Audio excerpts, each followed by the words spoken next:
By the pricking of my thumb, something wicked this way comes. And by wicked, I mean my review of The Tragedy of Macbeth by William Shakespeare. Awkward. Just smile and wave. They won't notice how bad that was. Let's get down to business. What is Macbeth about?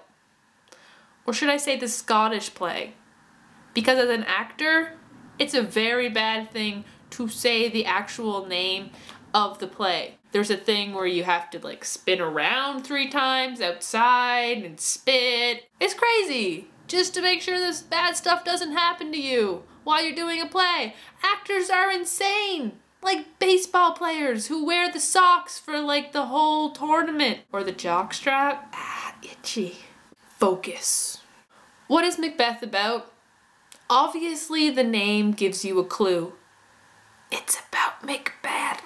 The play follows the rise to and the descent from power of the main character, Macbeth. He is a Scottish general who, after fighting bravely for his king, Duncan, is visited by 3 witches who deliver a prophecy unto him, or just to him, I don't know. Part of that prophecy immediately comes true. He is promoted, like the witches say, which prompts Macbeth to believe that the second part of the prophecy will come true, that he will be king. However, Macbeth's kind of an impatient guy and doesn't wait until the title falls to him naturally. What kind of play would that be?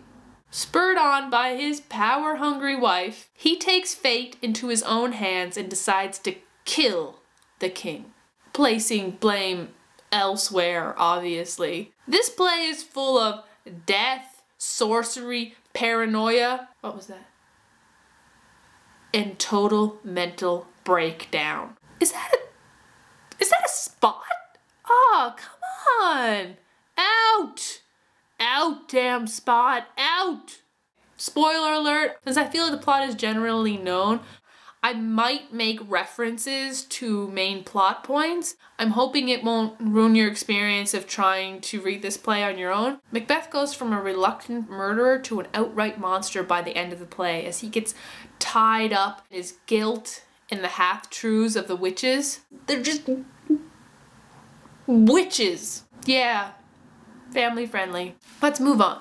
Before talking about the characters, I just want to say that when it comes to plays, you should try to see them performed so that the characters can come to life for you. Directors and actors make interesting choices in their performances that can help you understand the subtext and the setting detail that you would normally get through prose between dialogue in a novel. During my reading of this play, I was able to take in a local production of Macbeth.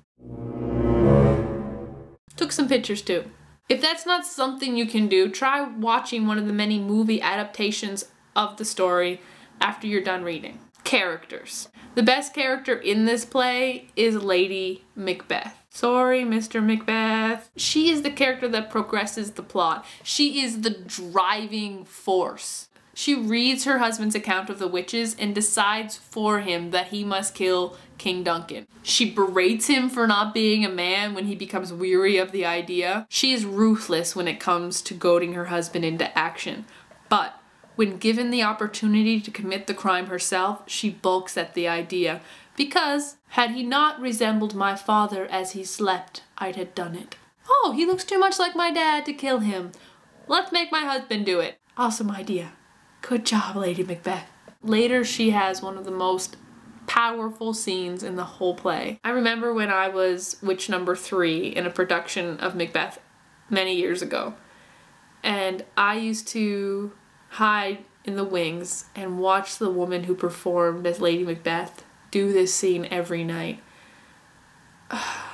It can be such a heart-wrenching scene. Now, on to the other character, Macbeth.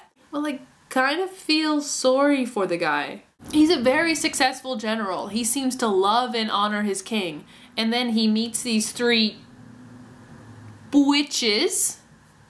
His wife gets overly ambitious. And then he just gets dragged along like a pours sap. He turns into a monster and embraces his evil by the final scenes, but even then there are moments where you just feel for this guy. The thing that's so weird about having these emotions towards the character is that I don't know if that was the original intention of Shakespeare when writing it. Shakespeare wrote this play to please the king at the time, who was James I, who patronized his plays. And Banquo, a character in this play who's killed by Macbeth out of jealousy and to cover up the regicide that he's committed, is supposed to be the direct descendant of the king. I don't know, but maybe pitying the killer of your great-great-great-great-great-great-great-great-great-grandfather was just something that was cool in the Jacobean era. At least Banquo's character seems to resist all the evil temptations around him, so that's something that James could be proud of. So overall impression. I think despite the beauty of the language, I will always be just a little bit confused by Shakespeare's writing style. This play also has some flat scenes, some undeveloped characters, and scenes that you might only get if you see them performed. For example, the porter scene, which is hilarious when you see it live, but maybe not so much on paper. But there are some great scenes between Macbeth and Lady Macbeth. The witches scenes are creepy.